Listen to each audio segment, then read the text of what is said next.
Hey everyone, welcome. And we are on, I'm looking to, I'm looking to see. It's been a long day. We are on week 4 of the Chakra Wisdom Oracle Toolkit journey. And what I want to say about that is remember that in the card deck, the actual fables are they're really just simple little, I want to say almost like what do you call it? Monarch notes, cliff notes for each of the fables. So hold on. Okay, sorry about that. So what you're going to find in the toolkit is the full fable, that the legend that we talk about in the card deck is from. Now, a lot of people say, well, how come it's separate and it feels unfair? Well, when we put together the card deck, one of the things that my publisher was concerned about was not wanting to overwhelm people. And what's the quickest and easiest way for people to just open the deck and be able to just play with and read the cards? Well, that's what the legend became. So as we are on our 4th week of the toolkit journey, this is an in-depth way of looking at each of the aspects of in terms of the fable and in terms of the 7 red cards. So this week we are on I think it's the 3rd red card, which is perfection. And that card, I'm going to show you the fable picture. Now, some of you know this and some of you don't, but I never actually met the artist. And this was like years ago when I actually connected with her, and I said, excuse me, in those days we mailed the manuscript. So I mailed her the manuscript, and the images that she came back with were her interpretation of the fables, and each one was perfect. Each one, there were only 1 or 2 where I went, oh, maybe this, or have, but for the most part, each one was just, wow, that's crazy good, So the actual artist had said to me that she felt there was another card. She felt there was another fable and another angel, another spirit. And I said, I don't feel it. I do feel another angel, but I don't feel another fable. Well, after I had self-published the deck originally, it was almost, I want to say it was 6 months to the day that I put the project out there, she died. And she was very young. And it was really interesting because it was really kind of the beginning of her career, which would have, I believe, taken off further. And basically, I recognized that she was that angel. So when we look at the Chakra Wisdom Oracle cards, a lot of this is the journey to your own voice, to your own passion, to your own way of being. So when we look at the perfection card, and I really want to underline the idea that, a lot of times when people are reading cards, they'll just go, oh, perfection. It's, you can't be a perfectionist. And what we're doing in the journey here with it says the 52-week journey with the lost fables, part of the reason they were lost is when we put the original card deck together here, we really couldn't include it all. It was going to be a massive, it would have been like a tome. And there was just enough in there for people to play with the cards. So that said, let's take a look this week at perfection and the fable of righteous raspberry. Now, one of the things, and as you know by now, I'm talking about read the fable. That's always your Monday thing, read the fable. And as I'm stepping into this, I want to remind you that this is the 3rd fable. So therefore, it's going to have shades of the way we think, our gut instinct, and the way we process things. Remember that the first card was really almost like that double red, right? Because we started with renewal. Our second card was soulmate, which had an emotional, I want to say an emotional undertone to it, because when we say the word soulmate, people think romance, right? So we do think emotions. And when we look at the 3rd card here, the 3rd card in that 3rd position, right? So we're looking at the red almost as they resonate in our body as well. It is that instinct. It's the way we think and plan.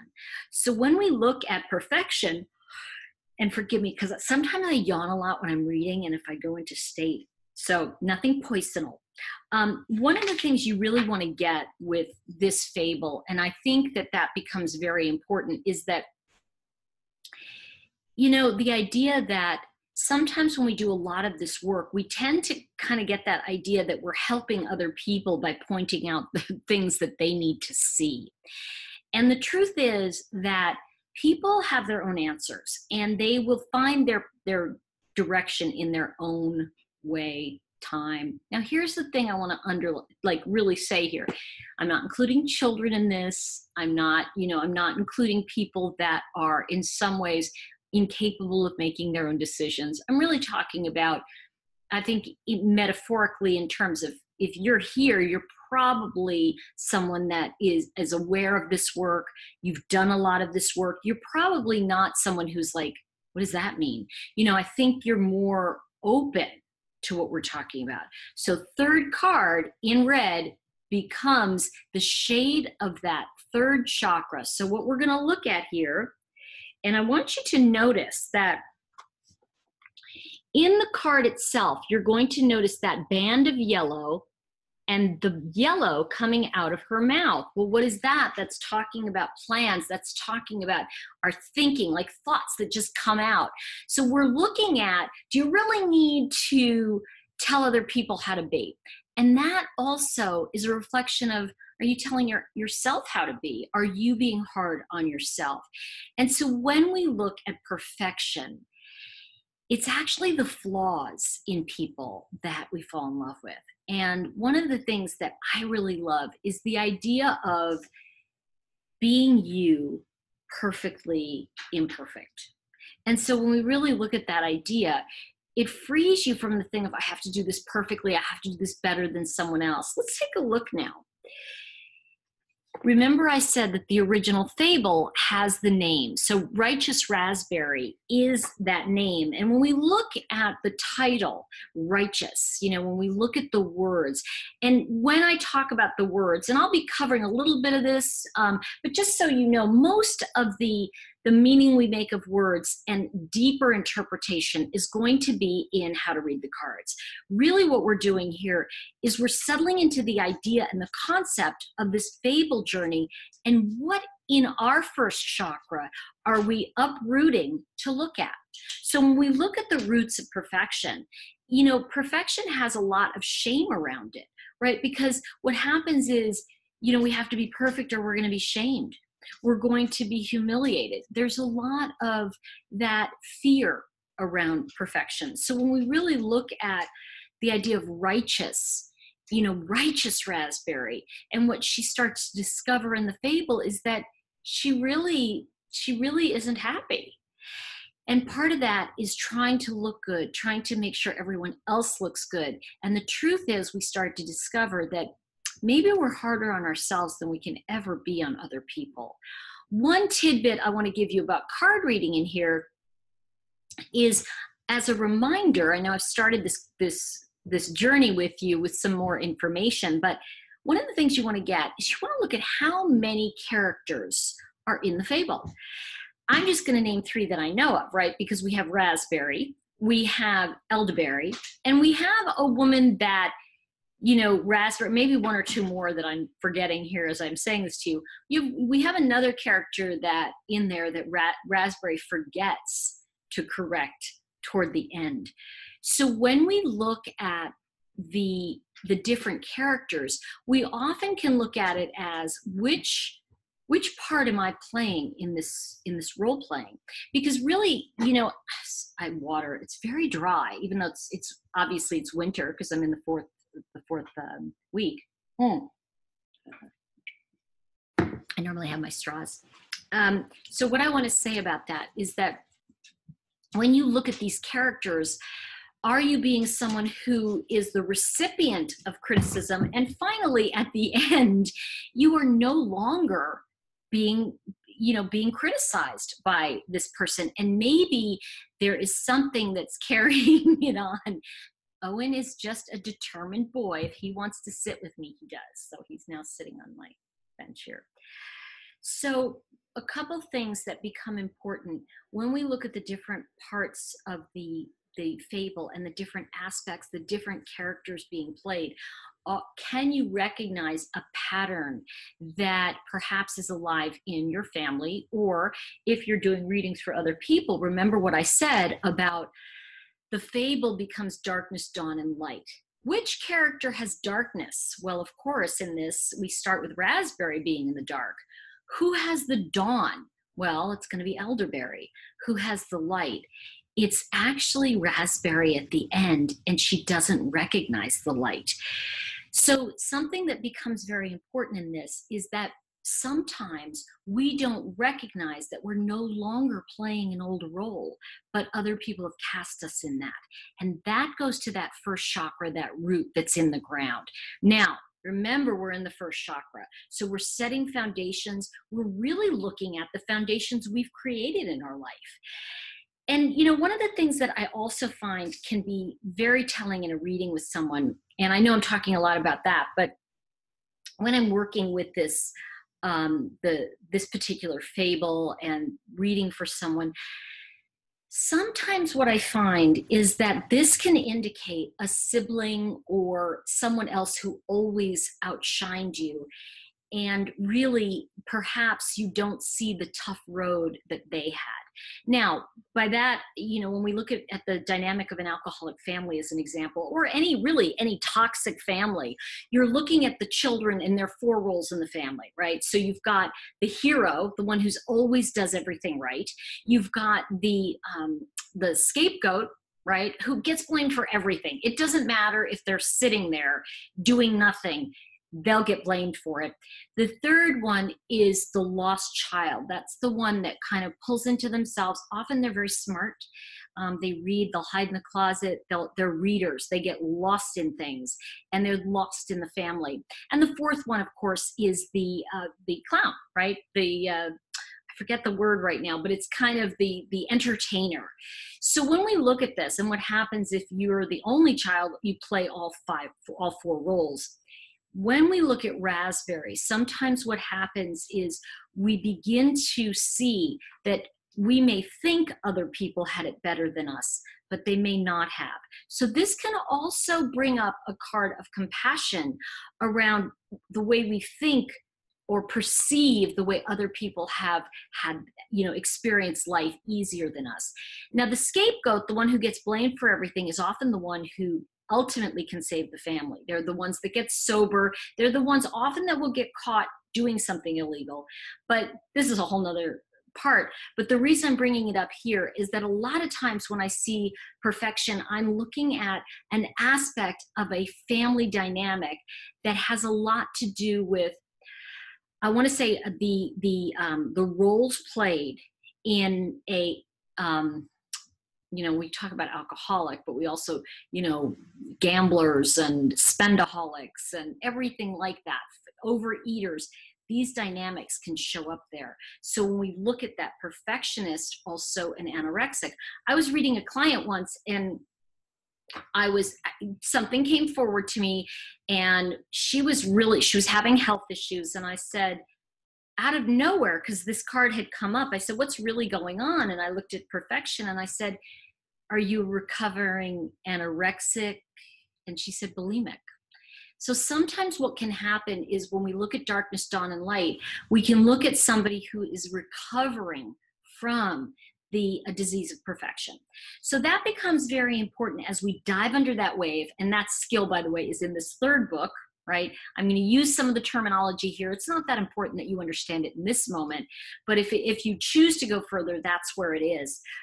So when we look at this, one of the things that I want to say is the week's focus becomes very important because it says, I have the same high standards for myself as I have for others. And, you know, it's really interesting because, of course, you know, I don't think this would have come through me, any of this work, if I hadn't come from, like, you know, a little bit of a crazy family. And I had a cousin who used to say, can I be brutally honest?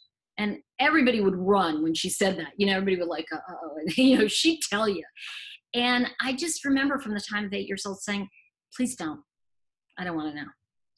And it just, everybody in the family is like, you know, what's she going to do? And she was like, because no one had told her, no, I don't want to know. And I think I learned early on from her that she was going to be cruel and mean, and I didn't really want to hear it.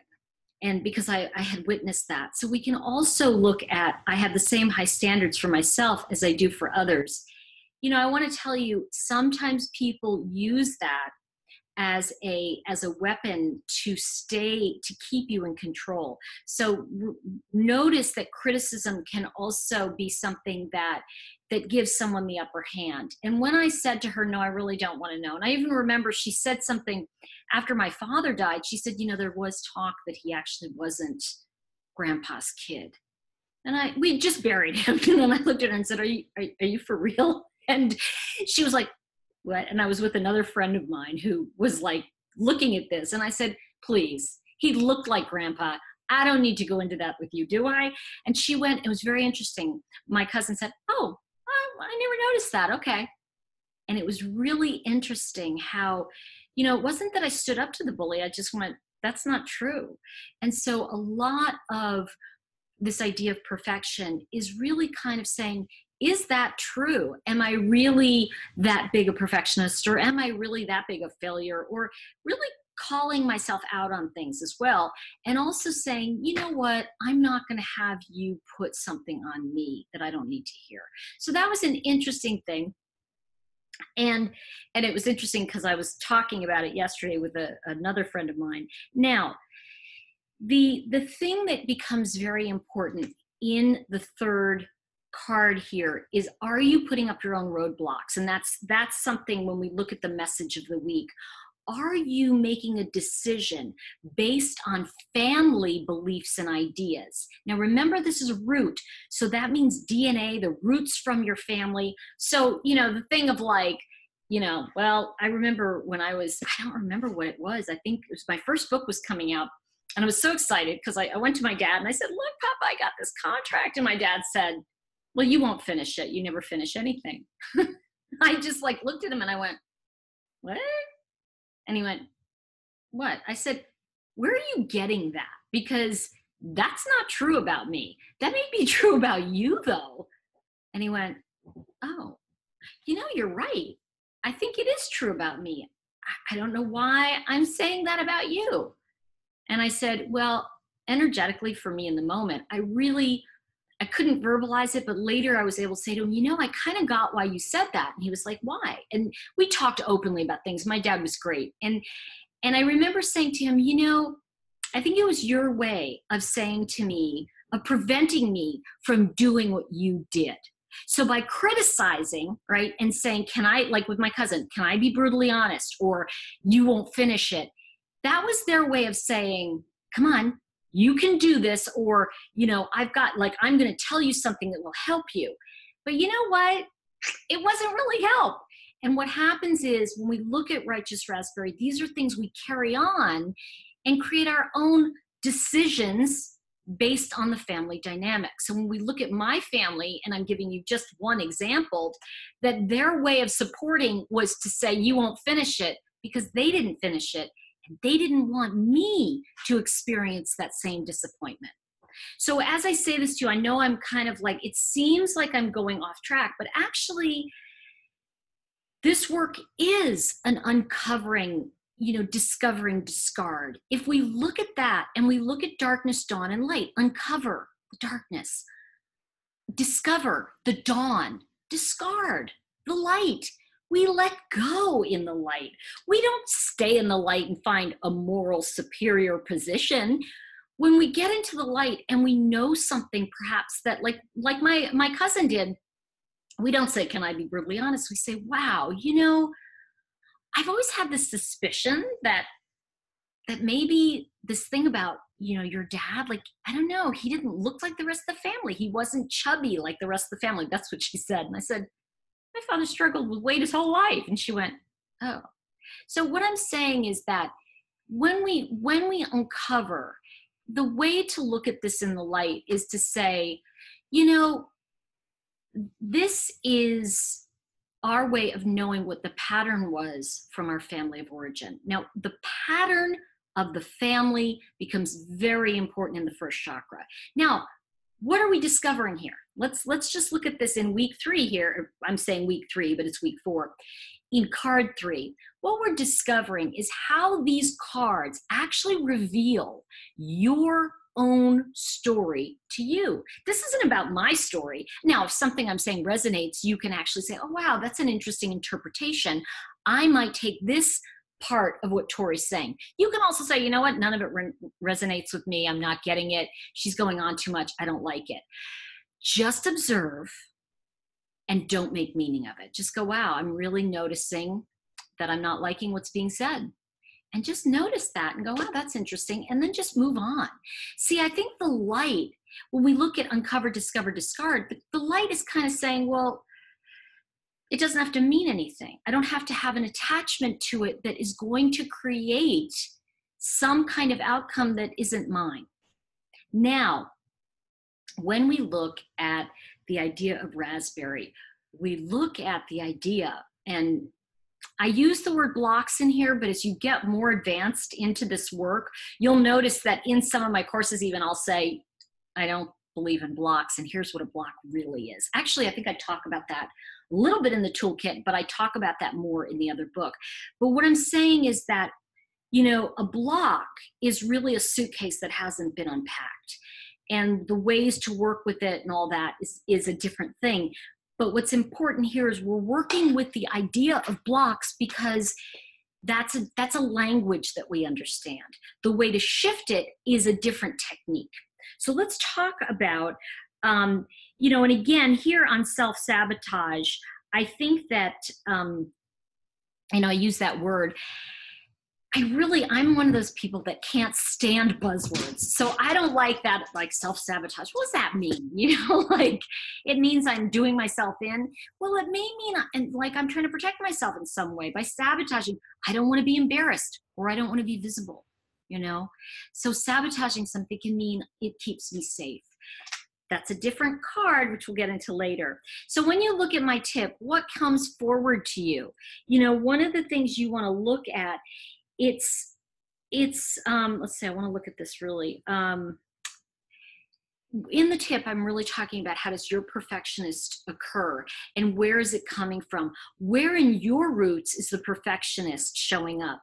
Now, I did cover what's going on in the fable a little bit, but again, I can't encourage you enough to read the fable. And remember that there are different parts. That said, at the end of each fable, read for it, I have to turn the page.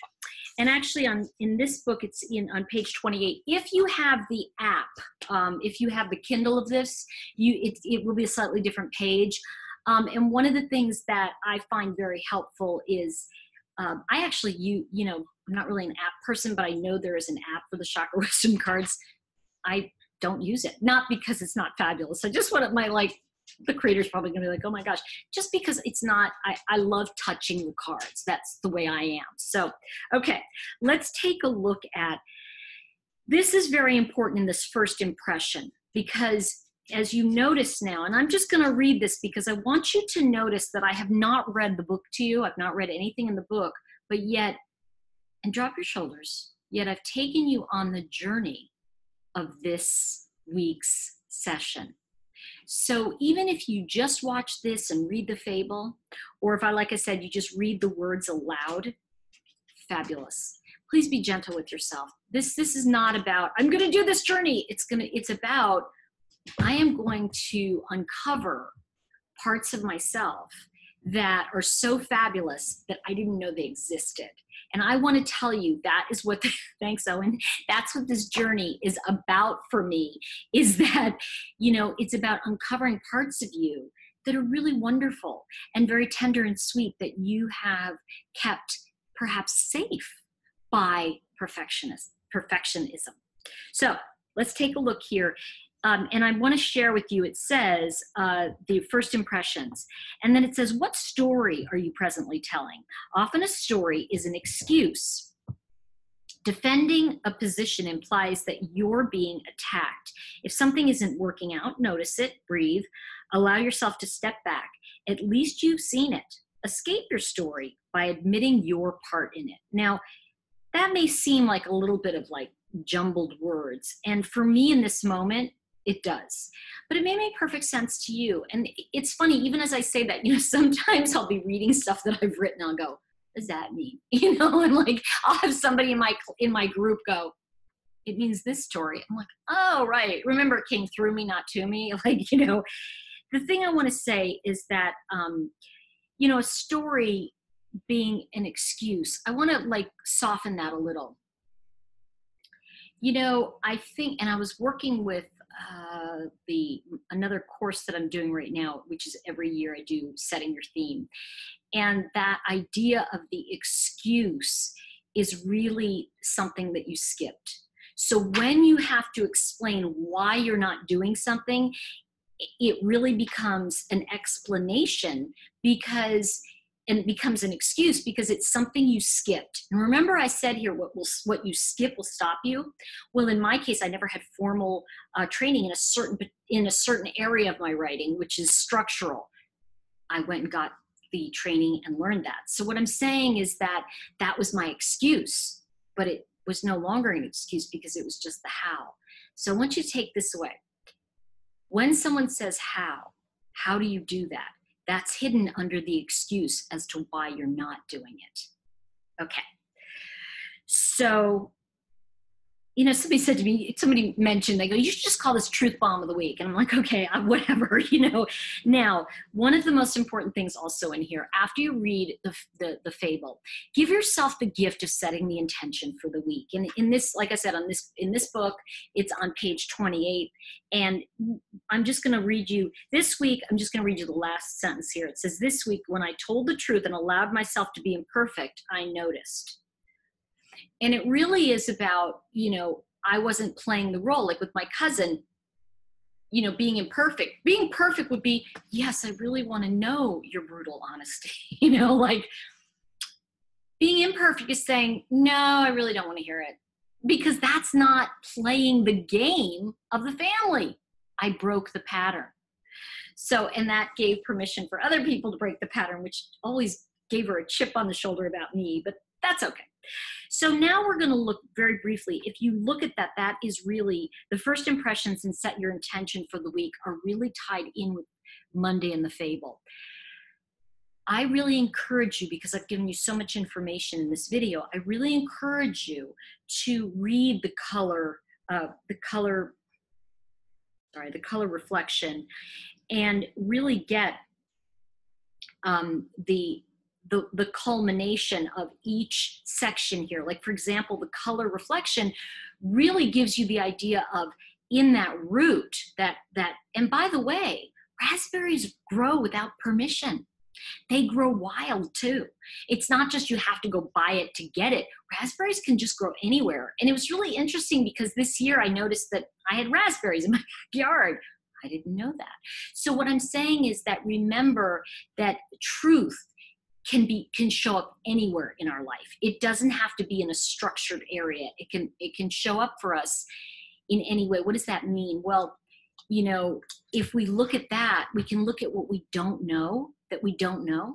For example, I didn't know how to really organize a kitchen. And now I do because I studied it and I learned how to do it.